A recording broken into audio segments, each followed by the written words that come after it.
It's Spoilerin time. This is the show that goes with Cordkillers like ham goes with cheese on a grilled ham and cheese. Not sure which is the ham and which is the cheese, but Cordkillers is the one where we figure out how to watch things. And this is the one where we've watched them and we talk about them. This week, we will talk about Star Trek Lower Decks, Season 2, Episode 6, What We Do in the Shadows. We finally got space to talk about it. We're going to talk about the whole Season 3 so far, Episodes 1 through 4, and of course, Ted Lasso, potentially the weirdest Ted Lasso yet, Season 2, Episode 9, Beard After Hours. I'm Tom Merritt. He's Brian Brushwood. Dude, part of me wants to spend like 20 minutes deconstructing the metaphors that I just heard, but most of me wants to just dive in on whatever you want first. What are we doing? Well, since we're talking metaphors, let's start with Beard After Hours, Ted Lasso, Season 3, Season 2, Episode 9. This, I just put it out there right at the beginning, is one of two episodes that they added from the discard pile. Apple came to them and said, you know how we said it was going to be a 10 episode season? We're going to let you make 12. And they went back, and apparently Jason Sudeikis had the final say as everybody pitched episodes that they had decided against previously. The two episodes that he approved were the Christmas episode, which we saw already, right, and this one, Beard After Hours, which is essentially a long tribute to the Martin Scorsese cult classic After Hours. I was unfamiliar with After Hours. I read it as, and for all I know, there's some shared DNA in there. I knew it was weird, and I knew it was weird on purpose. And I ended up deciding this is probably like that, oh brother, where art thou thing, where it's like, this is, the Odyssey in code or something. And once I decided not to worry about it, I had a fine time. I'm not entirely sure what his transformational journey was. Visuals were gorgeous. Liked it a lot, but I sniffed out pretty quick that, okay, this is one of those added on episodes that is not real. It certainly explains why I didn't like it like the Christmas episode that I also didn't like. Yeah. There's a lot of slings and arrows you can throw at this. If this episode avowedly was made for Brendan Hunt, to be like, let's create a vehicle where we can just show off Brendan Hunt doing things. So if you're not like fully into like, man, I want to see more of Brendan Hunt doing Coach Beard, there's nothing in this episode for you, really. That's all it is. And at best, it's anybody who wondered, like, man, Coach Beard, he always seems to have it together. What's he really like when he's not in the office? Here you go. Like, this is your episode. I guess it's also, for fans of the Scorsese film, kind of a fun reference factory, although it wasn't limited to just After Hours. Did you catch the Fight Club reference? Oh, right. many of them. As a matter of fact, I wanted to chase the Fight Club thread, but there wasn't enough breadcrumbs there. I figured you'd probably catch more than I did. The only one I caught was the one in the elevator when he's like, tomorrow she's going to wake up and look at her apartment, and it's going to eat her breakfast. It's going to be the best tasty breakfast ever, et cetera, et cetera. Right. But I'm not surprised there were more that I didn't catch. So I could tell they were telling a joke that I was on the outside of, and that was fine. And I could tell that really it was going to be a bottle episode because we'd been trained with the Christmas one that occasionally that'll happen sometime. I think part of me wanted to try to dislike it, but the bigger part of me was just like, just roll with it, man. And yeah. I'm glad I just like a night out, right? The one thing I think they did succeed at is capturing the flavor, not the reality, but the flavor of a drunken night out, where you just kind of end up at places and you can't quite remember exactly how you got there, and you're with different people than you were earlier in the night. Like they did a good job of capturing that atmosphere, I thought. Yeah. things we actually got. I rather like that we have 3 fans of Richmond and that they are essentially a Greek chorus in a weird way. I'm down with that. I like that we're seeing but also you had Gary Lineker and Thierry Henry literally as a Greek. They're not Greek, but they were literally the chorus, just showing up from time to time so that Coach Beard could tell Thierry Henry to shut up. Yes. And also I like that they hint that Coach Beard is flawed, but in never any one specific way, you know? I'm okay with all of that too. I'm not entirely sure what I got out of this. You can skip this episode. I reserve the right to change that if something shows up later in this season it says, you had to have seen Coach Beard's After Hours. But honestly, you could skip this episode and I don't think you'll lose the plot. I don't regret having watched it. It was kind of adorable in its own way, you know. It was a solo quest of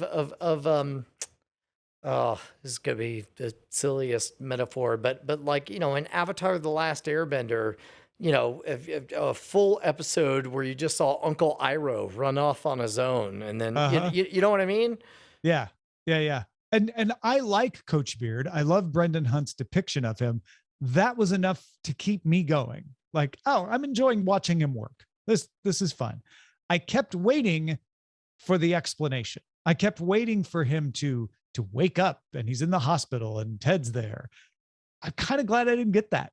I'm kind of glad that this was like, no, you know, not everything you saw literally happened, but it was a drunken night out. And that's how it goes. More importantly, like there didn't need to be a reason for anything. It wasn't like, and that's how he learned. It's like, no, he doesn't have to learn jack crap. Yeah, he kept dropping his keys because he got hit on the head when he dropped his keys. And that's what really happened. And the rest was a dream. No, doesn't matter. That's not what it was.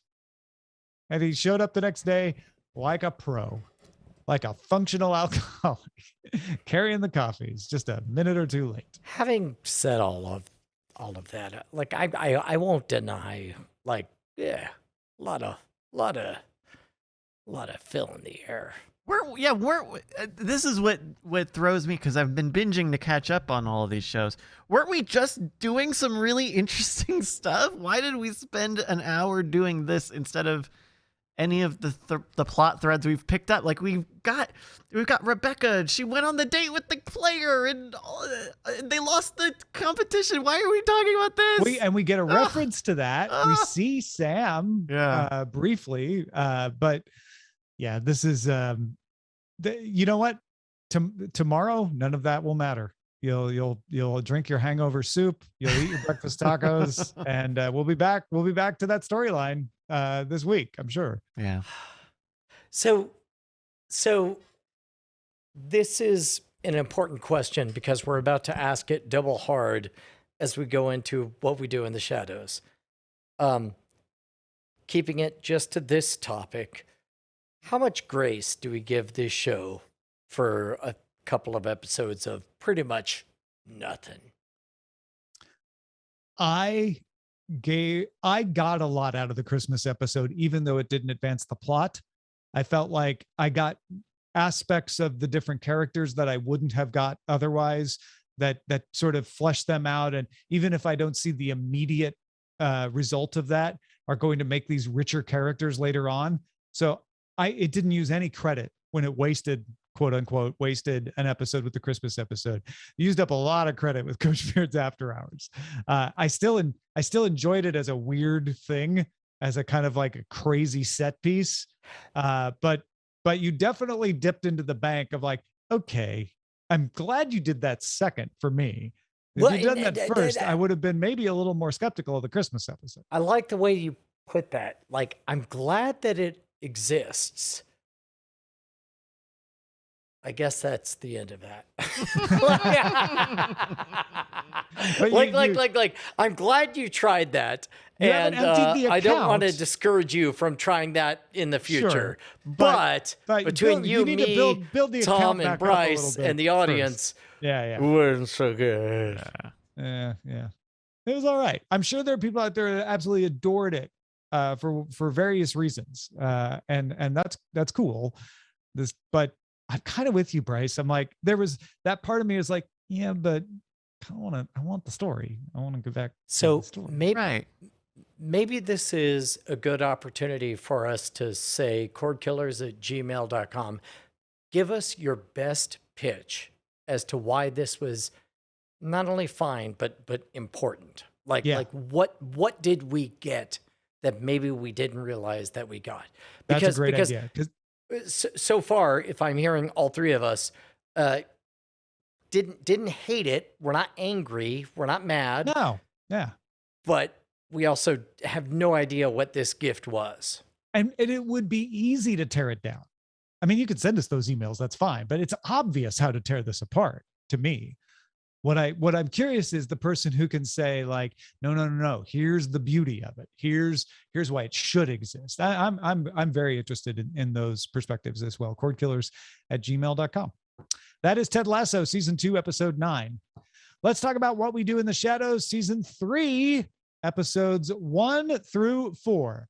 So we have The Prisoner, where Guillermo's fate hangs in the balance because he is kept a prisoner, even though he could totally get out. Then we get the Cloak of Duplication, a forbidden artifact used to help Nandor court his health club crush.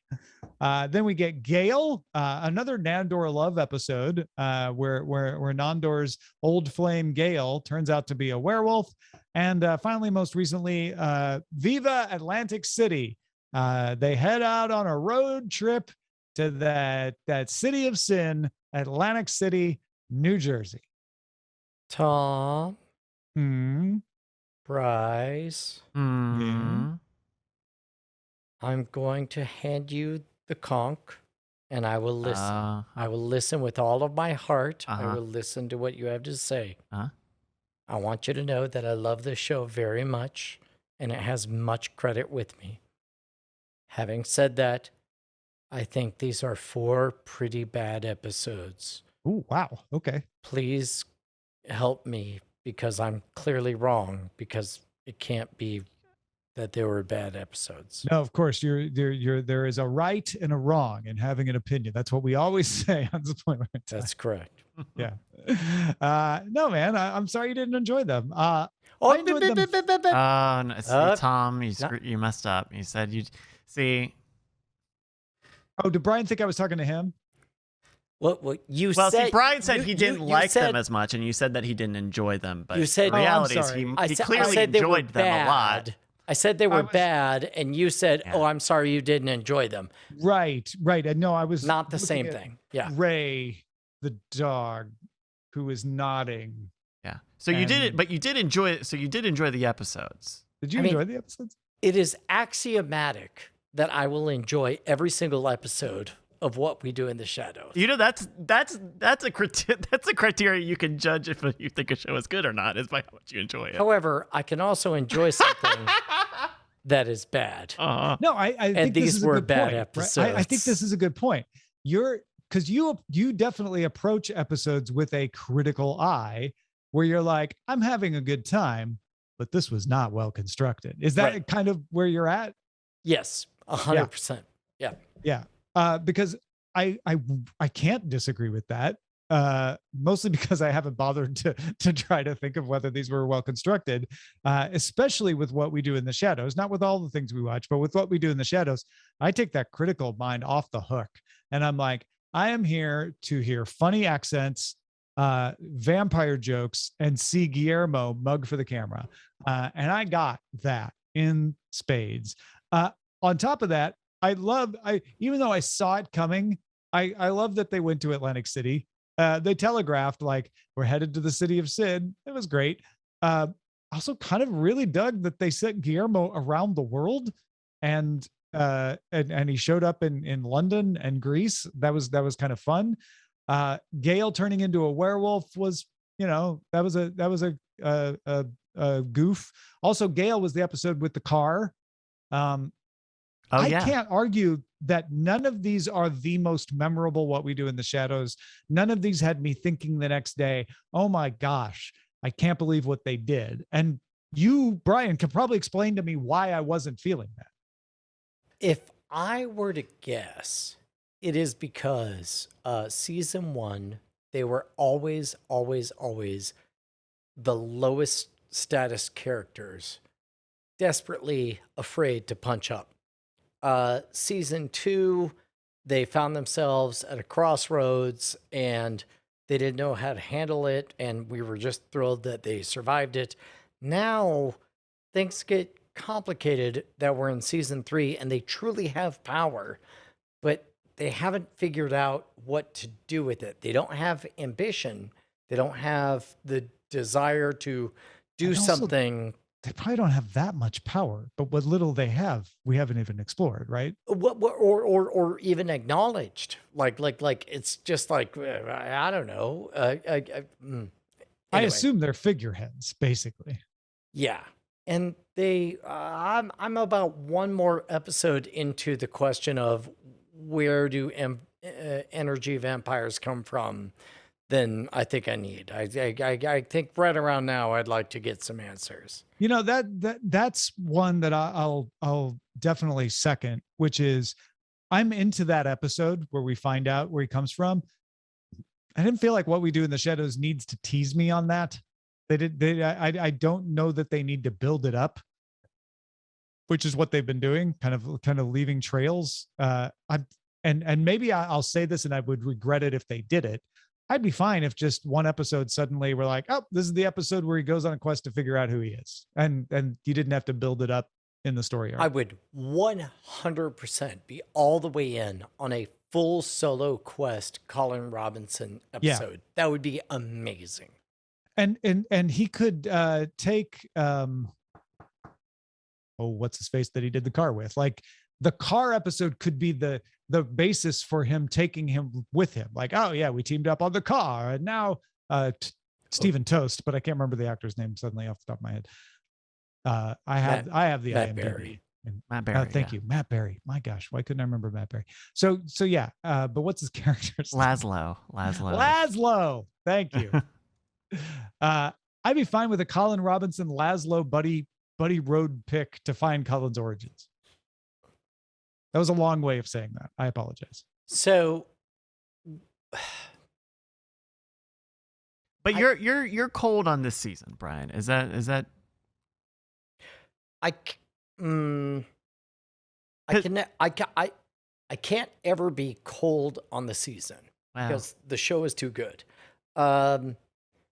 We are 4 episodes into season 3, and I have yet. And you're feeling a little chilly. Anything good? There's a draft. No. Okay, we did know. Yeah, I probably counselor objection. You know, I will say that I've spent a lot of this weekend unsure of which episodes I have and have not watched, and I kept finding out that I have watched the ones I was not sure if I'd seen. So there is a certain amount of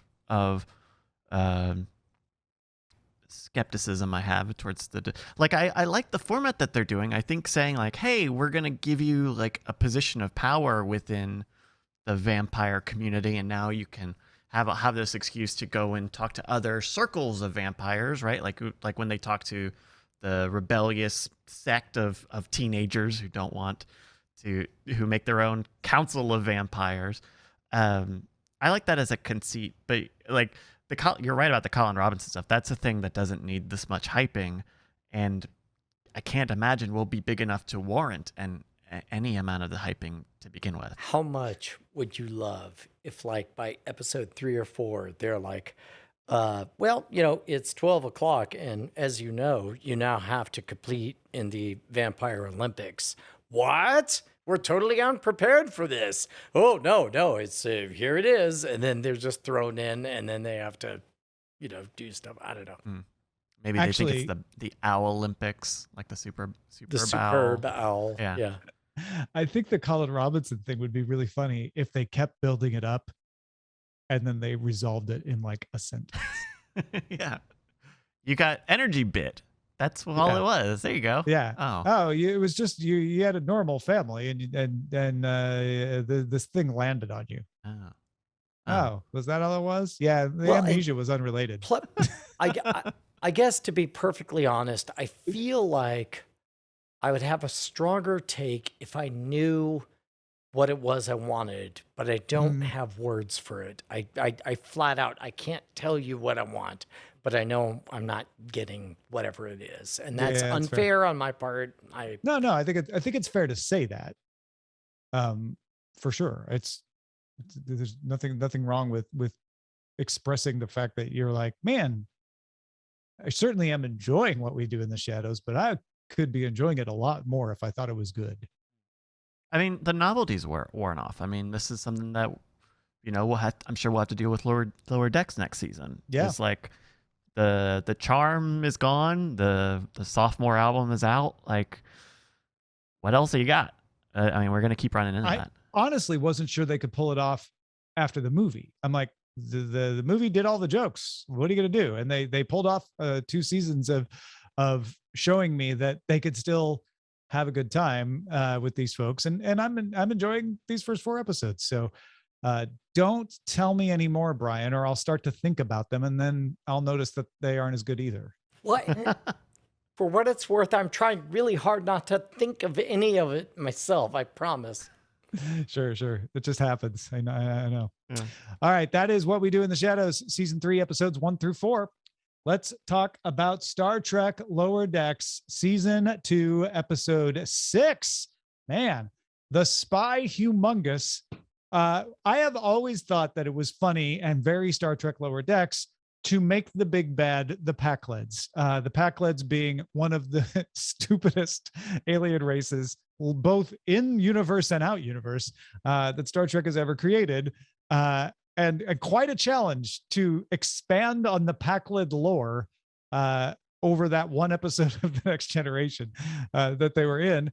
And here we got their attempt in The Spy Humongous. What did we think of it? I dug it. I mean, it's same joke. Was your helmet big enough to enjoy the joke? Same joke. It definitely was like, can you just say the right thing to say, to talk to the right, like it was kind of who's on first almost in how like classically annoying of a joke it is. Yeah, this is one where I don't know which is the A and which is the B story, but I was into the Boimler story and with the crew, the cool crew that call themselves hilariously the Red Shirts, and how Boimler would absolutely be sucked into that. But then, he realizes that it's his ineptitude and his ability to make fun of himself that can save the day in the end. And honestly, that storyline had nothing to do with the Packled storyline, right? Yeah.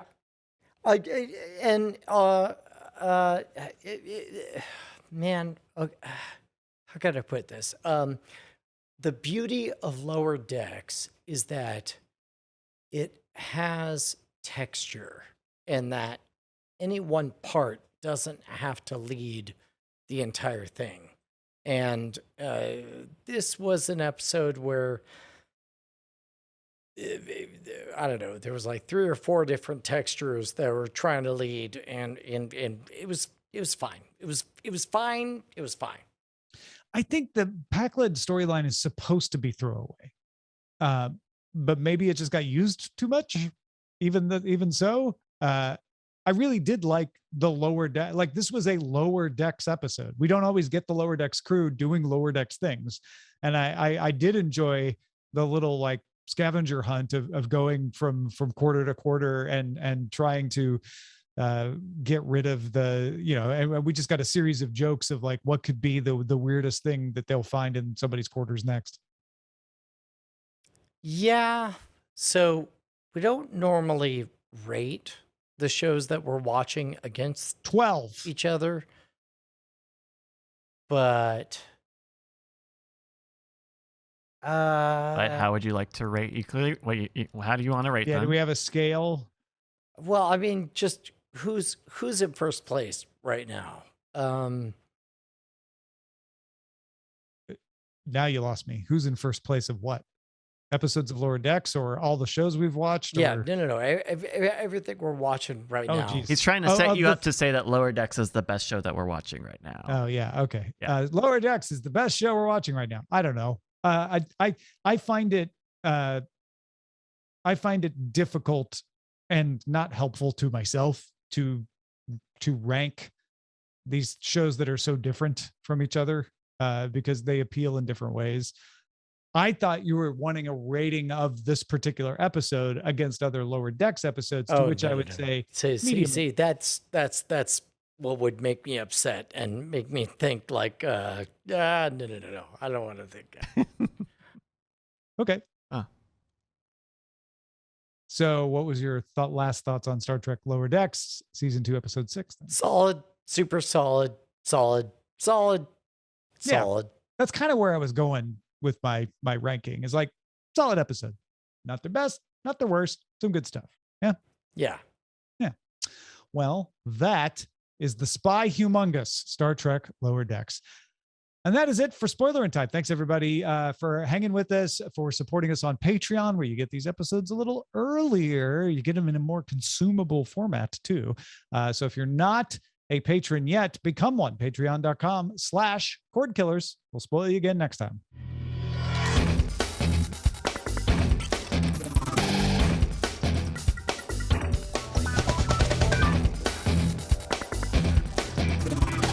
Diamond Club hopes you have enjoyed this program.